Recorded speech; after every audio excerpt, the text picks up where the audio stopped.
Hi everyone, welcome to Om Brewok Stories. Semoga kalian sehat selalu dan diberikan rezeki yang berkah ya. Kali ini Om akan membahas alur cerita film yang berjudul Azad, keluaran tahun 2025. Film ini juga sebagai debut Ajay Devgan dan putranya Aman Devgan syuting di satu film. Film ini mengisahkan hubungan antara pemuda desa penjaga kuda dengan kuda legendaris yang dimiliki oleh pemimpin pemberontak yang sangat ditakuti kolonial Inggris. Dari hubungan persahabatan antar dua makhluk itulah malah mengubah hidup sang pemuda, yang mana dari pemuda miskin biasa menjadi pahlawan yang menyelamatkan seluruh warga desanya dari perbudakan. Belum lagi kisah cintanya ke gadis anak penguasa Lalim. So, nggak usah pakai lama deh, langsung aja bemper Om Brewok Story.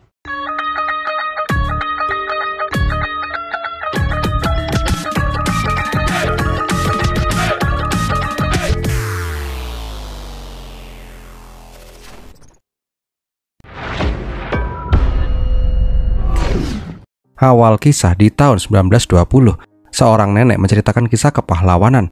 Sang pahlawan menunggangin kuda legendaris hitam legam. Dengan mendarai kuda itu, dia pun berhasil menaklukkan pasukan Inggris. Mendengar cerita itu dari kecil, pemuda bernama Govind pun meminta neneknya berhenti bercerita.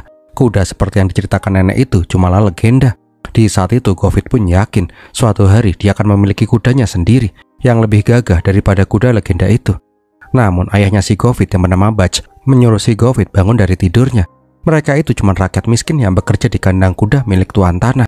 Tidak mungkin mereka bisa membeli seekor kuda. Keesokan harinya ketika bekerja, Govind dan teman-temannya melihat ada kuda baru yang dibeli tuan tanah. Kuda itu sangat bagus dan gagah.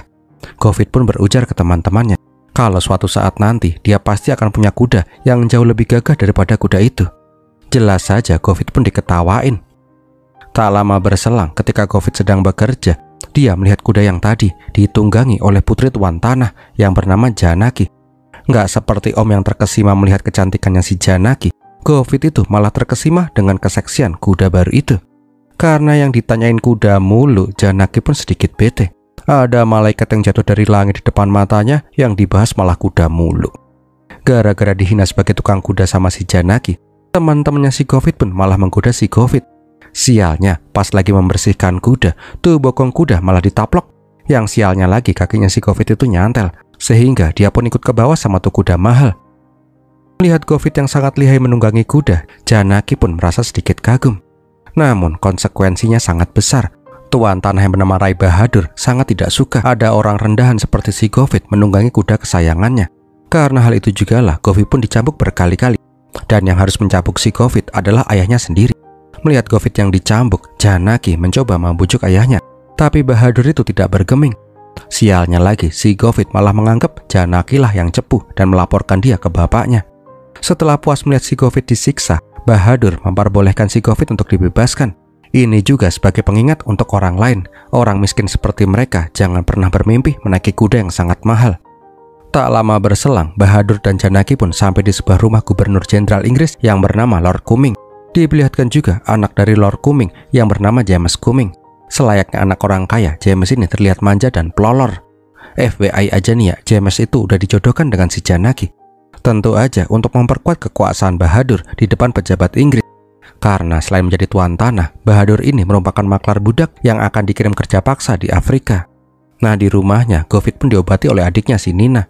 Sekujur tubuhnya si Govind remuk redam karena dicambuk puluhan kali. Baj pun meminta si Govind berhenti bermimpi memiliki kuda. Baru menaiki kuda saja, Govind sudah babak belur, apalagi memiliki kuda sendiri. Di saat yang bersamaan diperlihatkan iring-iringan pasukan Inggris dan polisi India yang mengawal para calon budak yang akan dikirim ke Afrika. Nah, dikala itu ada pemuda bernama Dokoit yang disuruh kabur oleh ayahnya. Awalnya si Dokoit itu menolak kabur seorang diri. Tapi kalau Dokoit tidak kabur sekarang, maka semua keturunan keluarga mereka akan mati di negeri orang. Nggak punya pilihan lain, Dokoit pun berlari sekuat tenaga. Di saat dia terjatuh di ngarai, Dokoit pun langsung dibekap oleh pasukan pemberontak. Rupanya pasukan pemberontak yang dipimpin oleh orang yang bernama Thakur berniat menyerang pasukan Inggris yang membawa budak-budak itu.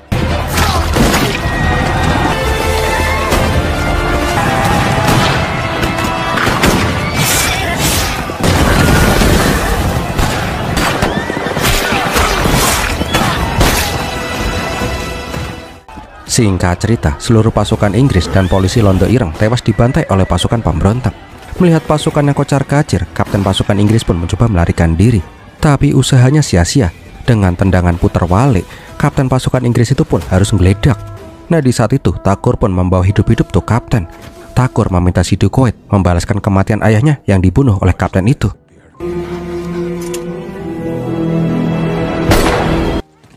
Nah, di lain sisi, kita diperlihatkan orang yang diseret sama kuda. Orang di atas kuda itu adalah Raj Bahadur, putra dari Rai Bahadur dan kakak lelaki dari si Janaki. Ternyata orang yang diseret itu kabur ketika hendak dikirim ke Afrika. Melihat kekejamannya si Raj, warga desa yang sebelumnya menolak untuk dipindahkan ke Afrika, akhirnya memilih pasrah untuk dijadikan budak ke Afrika. Nah, di dalam, Raj pun dikasih kabar soal penyerangan pemberontak bawahannya si Thakur yang membebaskan budak-budak yang akan dikirim ke Afrika. Karena jengkel itulah, Raj pun langsung mendatangi istrinya yang bernama Kesar. Dengan arogannya, Raj membuka roknya si Kesar untuk melihat kaki indahnya. FYI aja nih ya, walaupun mereka sepasang suami istri, tapi Kesar itu sama sekali tidak pernah mencintai Raj sedikit pun. Beberapa hari kemudian, diperlihatkan sales gelang langganannya si Kesar datang ke rumah. Dikala situasi udah sepi, Jamal pun bertanya kapan jadwal pengiriman budak selanjutnya. Rupanya Jamal itu adalah pasukan pemberontak bawahannya si Thakur. Kesar sengaja sering memanggil si Jamal ke rumahnya untuk memberi informasi ke pasukan pemberontak. Hampir aja pembicaraan rahasia mereka diketahui oleh si Janaki. Nah, di lain sisi, diperlihatkan teman-temannya si Govind kembali menggoda si Govind yang masih dendam karena dipecutin kemarin. Tak lama kemudian, ada pengumuman kalau festival balap kuda Atkumba akan segera digelar. Semua orang yang memiliki kuda diperbolehkan mengikuti perlombaan itu. Pemenang pertama akan mendapatkan uang hadiah Rp11.000, uang yang sangat besar di tahun 20-an. Govind pun bertekad akan mengikuti lomba itu. Tapi si Govind kembali diejek sama teman-temannya karena memenangkan perlombaan itu adalah mimpinya si Govind dari kecil. Tapi apalah daya, kuda aja si Govind nggak punya. Mau ikutan naik apa? Naik anjing? Naik anjing apa naik anjing? Siang harinya, festival Holi pun digelar di desa. Semua orang pun bergembira sejenak dan melupakan kemiskinan mereka. Diperlihatkan juga Janaki yang ikut dalam festival itu.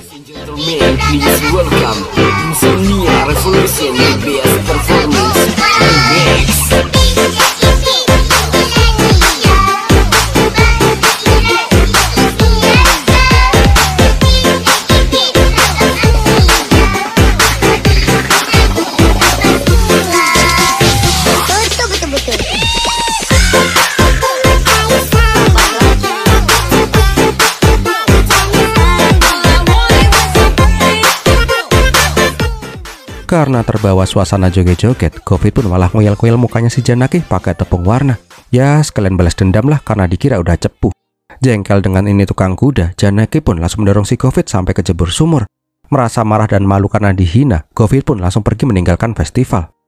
Nah, di saat bersembunyi di sebuah ngarai, Govind mendengar suara derap kaki kuda. Penasaran, Govind pun mengejar suara kuda itu. Dan dia pun melihat kuda hitam pekat nan gagah, sama seperti kuda legenda yang selalu diceritakan neneknya. Tak pelak, Govind pun mengikuti kuda hitam itu. Rupanya kuda itu milik pemimpin pemberontak, Thakur. Diperlihatkan juga kalau Thakur dan si Kesar itu duduk di bawah pohon. Kesar bertanya apakah Thakur itu masih mencintai dirinya. Tapi Thakur menjawab semua sudah masa lalu. Saat ini Kesar istri tuan tanah, sedangkan si Thakur pemimpin pemberontak. Cinta mereka itu tidak akan pernah bisa bersatu. Thakur juga meminta si Kesar berhenti memberi informasi soal pengiriman budak. Bila si Raj sampai tahu, maka nyawa Kesar akan dalam bahaya. Dan setelah itu, mereka pun berpisah. Gebleknya, si Govind itu malah mengejar si Thakur dan kuda hitamnya. Sialnya, Govind itu sempat kehilangan jejak, dan dia pun digebuk sama orang misterius sampai pingsan. Di sisi lain, Kesar pun pulang ke rumah dengan bersembunyi-sembunyi. Namun, dia pun langsung dicegat oleh si Raj. Raj itu tahu benar kalau Kesar itu menemui si Thakur. Raj mengancam akan membunuh si Kesar kalau dia berani menemui si Thakur lagi. Tapi Kesar berkata, "Aku memang bersedia dinikahi olehmu, tapi aku tidak pernah bilang aku akan mencintaimu." Mendengar itu, Raj pun berujar, dia tidak akan membunuh si Kesar, tapi Raj akan mengambil sesuatu yang berharga bagi si Kesar. Beberapa jam kemudian, Govind pun dibangunin oleh pasukan pemberontak. Pasukan pemberontak pun bertanya, kenapa si Govind mengikuti komandan mereka. Govind disuruh mengaku dia itu mata-mata Inggris atau polisi India. Namun Govind berujar, dia tidak mengikuti si Thakur, dia hanya mengikuti kuda hitam yang ditunggangi oleh si Thakur. Sialnya lagi, Govind itu malah keceplosan bilang kalau dia itu pernah melihat si Jamal di rumahnya si Bahadur. yang membuat semua orang pun tambah yakin kalau Govit ini mata-mata bahadur. Untungnya si Thakur menghentikan anak buahnya. Thakur percaya kalau Govit itu tidak punya niat buruk, dan dia pun cuma datang hanya untuk melihat kuda kesayangannya yang bernama Azad. Govit pun berkata dia baru pertama kali melihat kuda yang begitu gagah seperti kuda dalam legenda.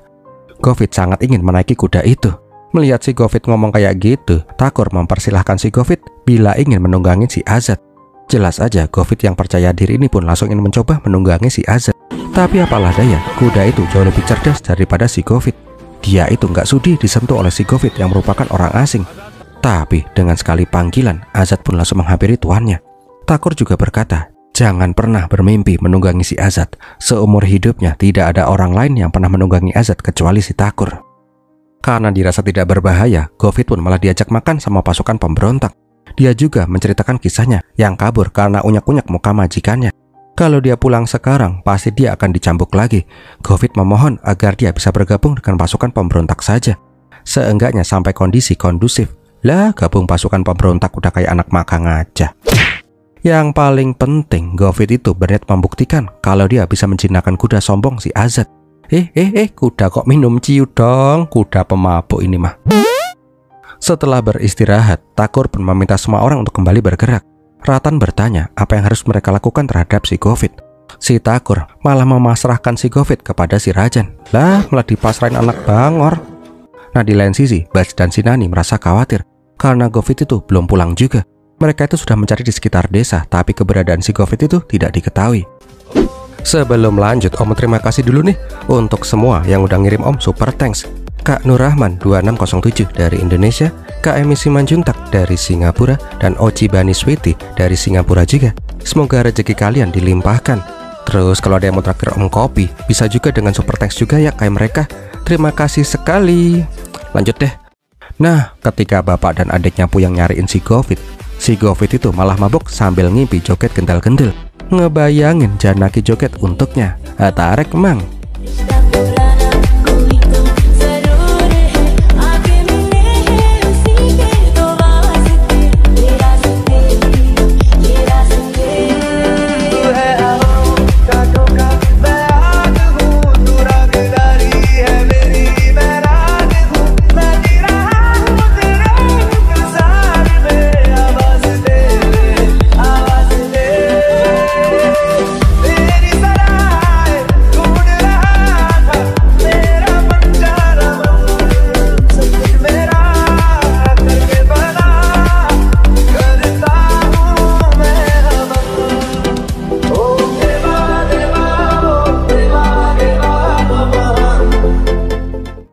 Malam harinya, rombongan pun bersiap-siap untuk pergi. Nah, di saat itu, Ratan disuruh membawa si Govit bersamanya. Thakur itu sudah setuju Govit boleh bergabung dengan pasukan pemberontak. Nah, dikala itu, Govit bertanya kenapa si Azad itu sangat sombong dan hanya menurut kepada si Thakur. Ratan akhirnya menceritakan kisahnya si Azad dan si Thakur. Dulu, Thakur itu merupakan seorang petani biasa di desa. Ketika dia menjual hasil panennya, Thakur mendengar suara rintihan kuda. Penasaran dengan hal itu, Thakur mencoba mengecek. Rupanya ada seekor kuda yang baru saja melahirkan, tapi kuda itu dipaksa untuk bekerja kembali oleh pasukan Inggris. Mendengar suara rintihan kuda yang baru lahir itu, komandan pasukan Inggris pun merasa terganggu. Dia pun langsung mengeluarkan pistolnya untuk menembak tuh bayi kuda. Melihat itu, Thakur pun tidak tega dan memohon agar bayi kuda itu tidak dibunuh. Thakur juga bersedia membeli bayi kuda yang lahir prematur itu dari pasukan Inggris. Setelah dibujuk sedemikian rupa, akhirnya tuh kuda boleh dibeli oleh si Thakur. Semenjak saat itulah nama bayi kuda itu adalah Azad. Konon katanya mereka berdua itu sudah selayaknya ayah dan anak. Kemana ada Thakur, di sana pasti ada si Azad. Lambat laun, Azad pun tumbuh menjadi kuda yang sangat gagah dan perkasa. Bahkan karena selalu bersama si Thakur, kecerdasannya si Azad bisa dibilang di atas rata-rata kecerdasan kuda biasa. Dipercayai Azad bisa mengerti bahasa manusia. Itulah kenapa Azad hanya tunduk sama si Thakur, karena memang Thakurlah yang mengerti si Azad luar dan dalam. Nah, karena kesukaannya terhadap kuda, Govit pun disuruh menjadi penjaga kuda pasukan pemberontak. Bangkainya, Govit itu malah menggoda si Azad dengan cara memanjakan kuda lain di depannya si Azad. Masa iya sih nggak mau dilus-lus kayak gini? Aruki dong. Ya, kuda bisa cemburu gitu ya? Belum lagi Govit ngasih makan kuda kurus itu dengan rumput segar. Ya kali enakan makan rumput segar daripada jerami kering, ya kan? Govit pun memberi tawaran. Azad bakal dikasih rumput segar kalau mau ditunggangin sama si Govit. Jelas saja Azad langsung ngamuk lah. Thakur yang melihat itu memperingatkan si Govind jangan bermimpi menunggangi si Azad selama dia masih hidup. Siang harinya Govind pun panggil oleh si Thakur. Karena Govind sangat menyukai kuda, Thakur memberikan kuda muda untuk si Govind. Lah, pengennya naik kuda legenda malah dikasih kuda bocil, tapi ya wis lah lumayan. Nah, di lain sisi diperlihatkan si Raj yang berlatih dengan kudanya. Di samping lapangan kuda juga diperlihatkan James yang berbincang dengan si Janaki. James yang tahu kalau mau diadakan lomba balapan kuda, dengan sombongnya ingin mengikuti lomba itu juga. James berkata asalkan kudanya hebat, dia pasti dengan mudah bisa memenangkan perlombaan itu. Nah, di kala itu Bahadur pun dipanggil Lord Coming.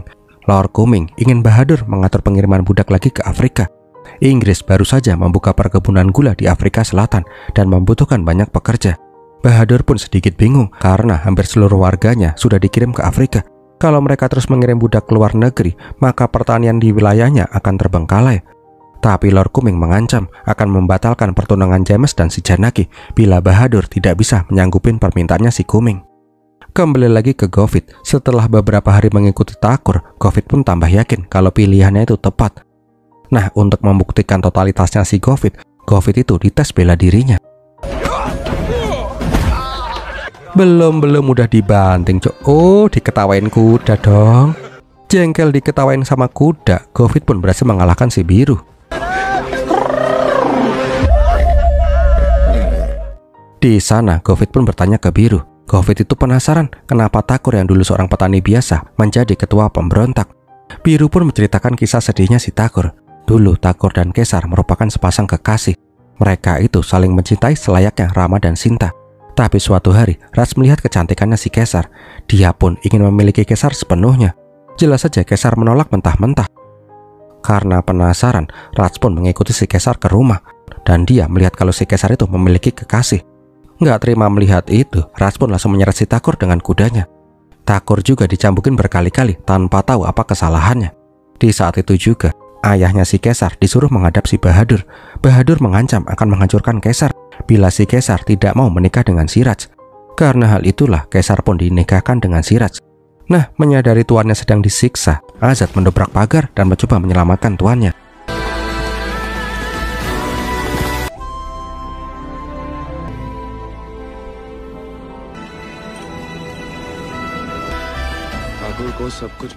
Semenjak saat itu, Thakur pun menjadi pemberontak. Selain ingin membalas dendam ke keluarga Bahadur, Raj juga tidak ingin melihat rakyat India menjadi budak di negara orang. Tak lama kemudian ada informasi yang ngasih tahu kalau akan ada pengiriman budak lagi.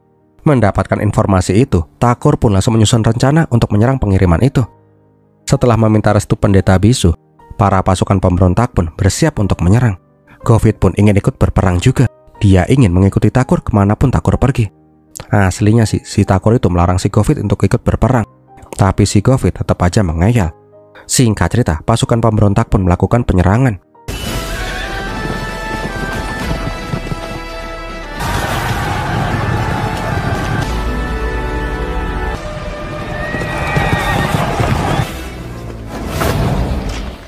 Tapi sialnya, rombongan itu cuman kamuflase. Di dalam pedati berisi pasukan Inggris dengan senjata lengkap dan canggih. Bahkan ada yang membawa senapan mesin. Sialnya lagi, Ratan yang sangat dipercaya oleh si Thakur malah berkhianat.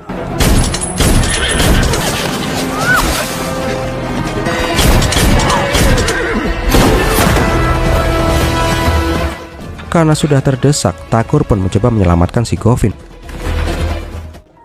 Setelah berhasil melarikan diri, Govind itu merasa amat kesal karena pengkhianatannya si Rajan. Di titik itu, Govind pun melihat darah di bajunya. Padahal dia itu tidak terluka. Rupanya Thakur terkena tembakan dan terluka parah. Sadar sudah tidak bisa bertahan lagi, Thakur meminta si Govind menjaga si Azad. Thakur mengakui kalau Govind lah satu-satunya orang yang bisa menjaga si Azad. Dan setelah itu, Thakur pun menghembuskan napas terakhirnya. Melihat masternya meninggal, Azad pun langsung mengamuk. Azad tidak bisa menerima bila Thakur meninggalkan dirinya.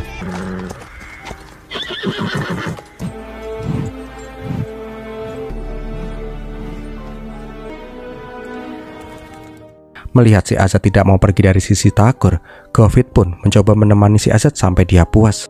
Sialnya, di malam hari ada kawanan Hena yang mencium bau darah. Emang ada Hena di India? Ambulah. Intinya sih, kawanan Hena itu pun langsung menyerang. Nggak mau jasad Takur jadi makanan hewan buas itu, Govind dan si Azad pun bersatu mengusir kawanan hena-hena nakal itu.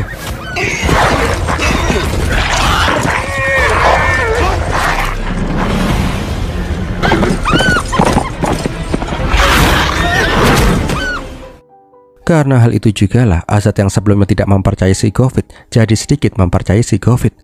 Keesokan paginya, Govind pun mengkremasi jasadnya si Takur. Azad juga melepas kepergian masternya dengan cara bersujud.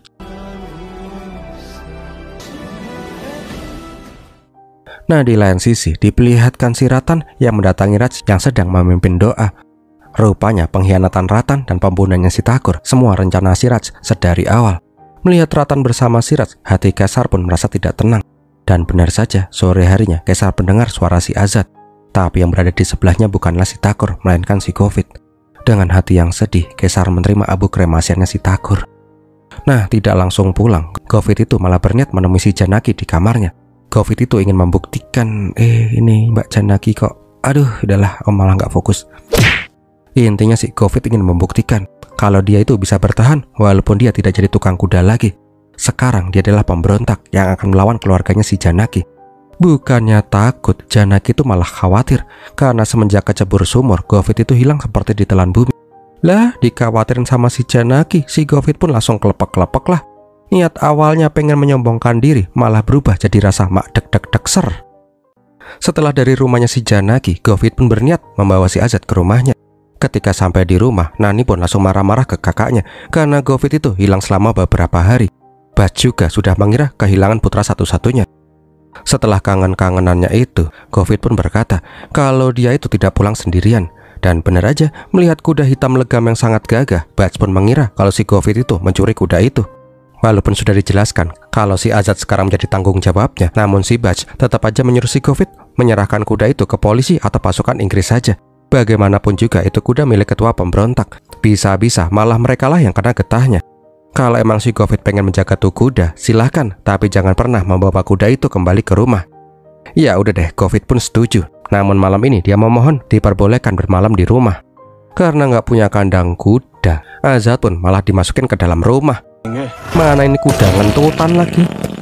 Belum lagi itu kuda laknat pengen ngembat botol Amer. Kuda kok mabukan.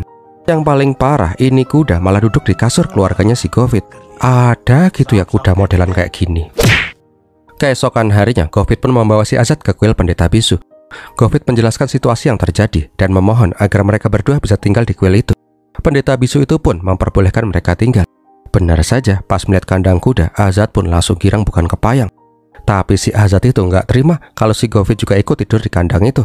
Pokoknya itu kandang punya Azad seorang, sekuda. Siang harinya, Govind pun mendatangi kandang kuda milik si Bahadur. Dia meminta sedikit jerami untuk makannya si Azad. Namun ayahnya menolak mentah-mentah. Siapa suruh miara kuda sombong itu? Govind pun disuruh mencari makan tuh kuda sombong sendiri. Nggak hilang ide, Govind pun datang ke pasar dan memesan beberapa bahan makanan untuk kudanya. Tapi tagihannya disuruh kirim ke Bahadur. Di saat nipu itu, nggak sengaja Janaki lewat. Janaki pun penasaran kenapa nama keluarganya disebut-sebut. Ternyata kerjaan Govind itu udah berubah-berubah terus ya. Dari tukang kuda, pemberontak, dan sekarang penipu dan pencuri. Berhubung si Govind lagi kepepet, Janaki pun akan memberikan semua pakan kuda yang Govind mau, asalkan si Govind itu mau tanding balap kuda bersama si Janaki. Aslinya si Janaki itu sangat pengen ikut festival balap kuda, tapi seorang wanita seperti dia sangat dilarang mengikuti perlombaan itu. Kalau Govind berhasil mengalahkannya, maka semua kebutuhannya si Govind akan Janaki tanggung. Merasa ditantang, Govind pun akhirnya setuju. Singkat cerita, Govind pun kembali ke kandang kuda dan ngasih makan si Azad. Tapi makanan yang sudah susah payah Govind dapatkan malah ditolak mentah-mentah sama si Azad. Ya emang sih ya, mereka itu masih dalam masa berduka. Tapi ambok makan dikit. Govind juga memohon kalau besok mereka harus balapan lari sama si Janaki. Jangan sampai Azad mempermalukan dia di depan tuh cewek sombong tapi cantik. Keesokan harinya, Janaki dan si Govind pun bertemu di bawah pohon. Janaki itu kagum ketika melihat kuda milik si Govind yang sangat gagah dan perkasa. Pas mau lomba, kembali lagi Govind memohon sama tuh kuda. Tolong jangan permalukan aku di depan Janaki ya. Lah, belum si Govind udah kecengkang gara-gara si Azad bangke. Diketawain cewek cantik lah.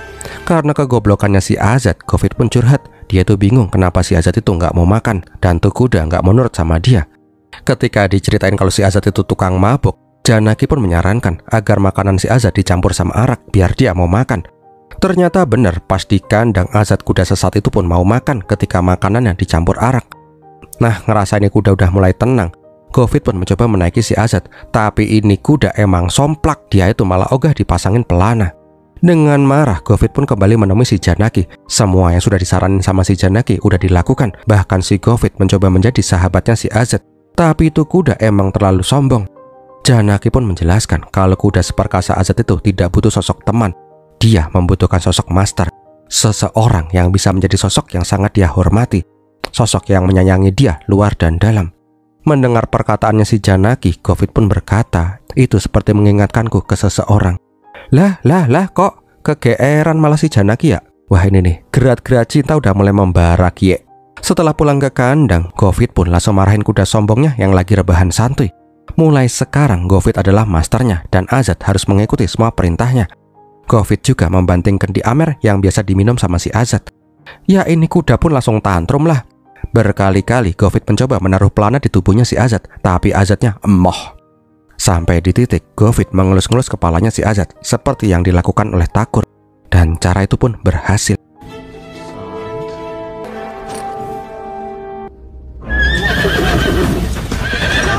Oh, kuda babi, cuman ngeprang doang ini bangke. Alhasil seharian penuh Govind pun jatuh dari kuda yang membuat dia udah patah semangat. Tapi di malam harinya ketika si Govind pules bobo, dia dibangunkan oleh si Azad. Aneh bin ajaibnya, Azad itu bisa merasakan kesedihannya si Govind. Dia pun langsung mau ditunggangi oleh si Govind keesokan harinya. Tentu aja Govind langsung pamer ke Janaki lah. Dikala itu Janaki juga menyarankan si Govind mengikuti festival balap kuda. Bersama si Azad, Janaki yakin kalau si Govind dengan mudah bisa memenangkan perlombaan itu. Govind pun bisa memenangkan banyak hati ketika memenangkan perlombaan itu. Namun Govind berkata kalau dia tidak perlu memenangkan banyak hati. Cukup satu hati saja yang harus dia menangkan. Hati yang spesial. Aduh, siapa tuh? Si Janaki GR lah. Ya hatinya si Azad lah. Govind kan bego. Dia tuh gak peka kalau cewek cantik di depannya itu juga jatuh cinta sama si Govind. Nah, semenjak hari itu, Janaki dan si Govind sering memadu kasih jalan-jalan bersama kuda-kuda mereka, asoy. Sampai di suatu saat, pas mereka berdua berkuda bersama, gak sengaja James melihat mereka berdua. Perhatian James pun langsung tertuju ke kuda milik si Govind. James sangat ingin memiliki kuda gagah itu. Tentu aja Govind tidak berniat menjual Azad ke siapapun. Tapi si James terus saja memaksa. Nah, biar ini anak manja mundur, Govind memberi harga yang gak masuk akal, 11.000 rupiah. Namun James yang orang tajir melintir langsung mengiyakan harga itu. Lah, langsung ditinggal. Ya, James langsung tantrum lah. Siang harinya, Baj pun dipanggil Bahadur, yang intinya James sangat ingin kuda yang dimiliki oleh si Govind. Kalau James gak mendapat apa yang dia inginkan, semua orang di wilayah ini akan dapat bahaya. Namun si Baj juga tidak tahu kemana si Govind pergi. Sudah beberapa hari dia minggat dan tidak pulang ke rumah. Sore harinya, Nani pun berlari dengan kendal. Nani memberitahu kalau tetua desa memanggil si Govind. Setelah mendengar situasinya, Govind pun langsung cus menuju desa. Sedangkan di desa diadakan rapat parlemen yang membahas kuda milik si Govind. Kalau kuda itu nggak diserahkan ke pihak Inggris, mereka semua akan dikirim jadi budak ke Afrika. Tapi kalau tuh kuda dikasihkan ke Inggris, maka mereka akan dapat uang yang sangat banyak, cukup untuk menebus tanah mereka yang disita tuan tanah. Ketika Govind sampai, dia tidak terima kalau kudanya dijual ke Inggris. Kuda ini miliknya dan tidak akan pernah berpisah tangan. Govind berujar kalau dia akan mengikuti festival balap kuda. Hadiahnya akan dia sumbangkan ke desa untuk membayar hutang-hutang mereka. Govind berjanji akan memenangkan perlombaan itu. Tak lama berselang, warga desa pun mendatangi Bahadur. Mereka meminta Bahadur mendaftarkan si Govind dan si Azad ke perlombaan kuda. Singkat cerita, Bahadur pun setuju mengikut sertakan si Govind ke dalam lomba. Tapi dengan syarat, bila Govind berhasil menjuarai lomba itu, seluruh hutang warga desa akan Bahadur anggap lunas. Tapi bila Govind kalah, maka seluruh warga desa akan dikirim untuk menjadi budak di Afrika Selatan. Setelah warga desa pergi, Bahadur pun menyuruh Siraj melakukan apapun agar Govind dan si Azad tidak bisa mengikuti perlombaan itu. Untungnya pembicaraan itu pun didengar oleh si Janaki. Keesokan harinya ketika Nani hendak berbelanja di pasar, penjual sayur enggan menjual barangnya ke Nani. Karena dia tahu Nani itu adik dari si Govind yang tidak ingin mengikuti perintah Inggris. Tapi tiba-tiba datanglah si Ratan yang berpura-pura membela si Nani. Dia juga bilang kalau Govind merupakan sahabatnya dari pasukan pemberontak. Sialnya, gara-gara tertipu muslihatnya si Ratan, lokasi Govind dan Azad pun berhasil ditemukan. Nggak pakai lama, Ratan pun mendatangi kandangnya si Azad. Sadar putranya sedang tidak ada di kandang, Baj pun mencoba menghalau para pengkhianat itu. Tapi apalah daya, Baj cuman bapak-bapak lemah yang nggak bisa berantem. Di lain sisi, ketika makan siang, Janaki akhirnya memberanikan diri bilang unek-uneknya. Dia itu nggak menyangka keluarga terhormat seperti mereka melakukan perbuatan yang sangat memalukan. Apakah sebegitu takutnya mereka terhadap tukang kuda yang mereka anggap sebagai orang miskin dan lemah? Di lain sisi diperlihatkan kalau si Azad mengamuk di tempatnya si James. Karena ini kuda tidak mau menurut, James pun malah pengen membunuh tuh kuda. Untungnya Janaki datang tepat waktu. Dia memohon ke James untuk memberikan waktu tuh kuda agar bisa dijinakan. Di saat yang bersamaan, Govind pun pulang ke kuil dan melihat ayahnya yang sudah sakratul maut. Melihat perbuatan orang-orang berkuasa itu, Baj pun meminta si Govind mengambil kembali si Azad dan memenangkan perlombaan kuda agar mereka bisa tahu penderitaan rakyat kecil. Sialnya, dengan emosi, Govind itu malah datang ke rumahnya si Bahadur. Jelas saja dia pun langsung ditangkap dan disiksa habis-habisan.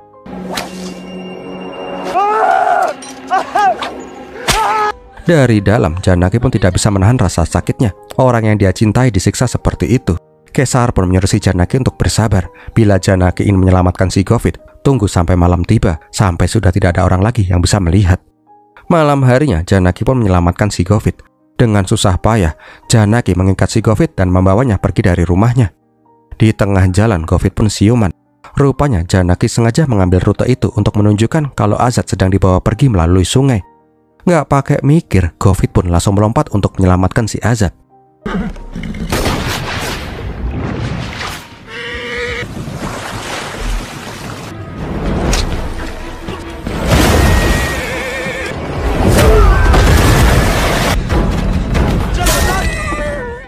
Singkat cerita, mereka berdua pun berhasil melarikan diri. Siang harinya, acara balap kuda pun digelar. Semua warga desa pun harap-harap cemas kenapa si Govind belum juga kelihatan. Namun seketika, semua orang pun bersorak bergembira karena Govind datang bersama si Azad. Bangkainya, Bahadur malah menyuruh Lord Kuming menangkap si Govind karena Govind itu merupakan pasukan pemberontak. Di titik ini, warga desa pun udah gak mau bersabar lagi. Mereka pun menceritakan syarat yang diberikan oleh Bahadur jikalau Govind bisa memenangkan perlombaan. Mereka juga menceritakan aksi curang Bahadur yang mencoba menggagalkan Govind dan Azad ikut lomba. Walaupun Lord Kuming itu brengsek, tapi dia menjunjung tinggi perjanjian yang telah dibuat. Azad dan si Govind pun diperbolehkan untuk ikut lomba. Sebelum tanding, Kesar pun mendatangi si Govind dan memberikan surban milik si Thakur kepada si Govind. Dia berharap kuda milik Thakur itu bisa membawa kesejahteraan untuk rakyat India. Bangkainya, pas mau memulai lomba, Raj kembali curang. Dia menyengat tubuhnya si Azad sampai Azad merintih kesakitan. Dikala itu, Govind memohon kepada Azad. Nyawa seluruh warga desa tergantung kepada si Azad. Melihat Govind yang menangis, Azad pun mengingat kenangannya bersama si Thakur. Tak pelak, Azad pun langsung meminta si Govind naik ke punggungnya, dan dia pun langsung ngegas mengejar semua kuda-kuda yang lain. Dengan kecepatan dewa, Azad berhasil menyusul rombongan kuda di depannya. Bahkan si Govind berhasil membuat si James anak manja kejungkal dari kuda.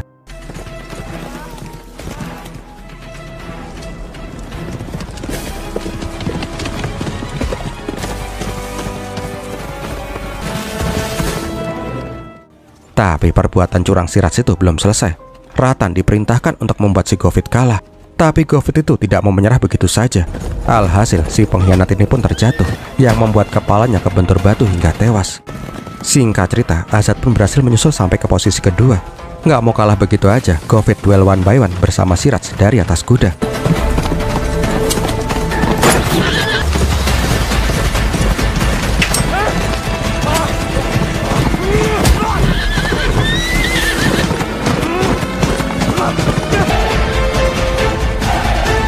Namun di sisa-sisa balapan, Govind mengeluarkan jurus tendangan putar walik yang membuatnya bisa menjuarai kejuaraan balap kuda itu.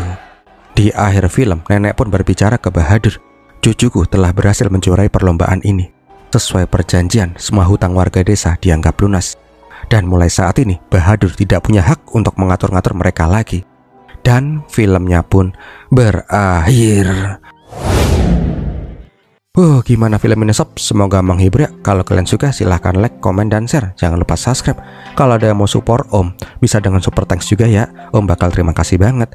So, terima kasih juga udah nonton sampai di detik ini. Om Brewoks pamit dulu dan Pirmilatiin.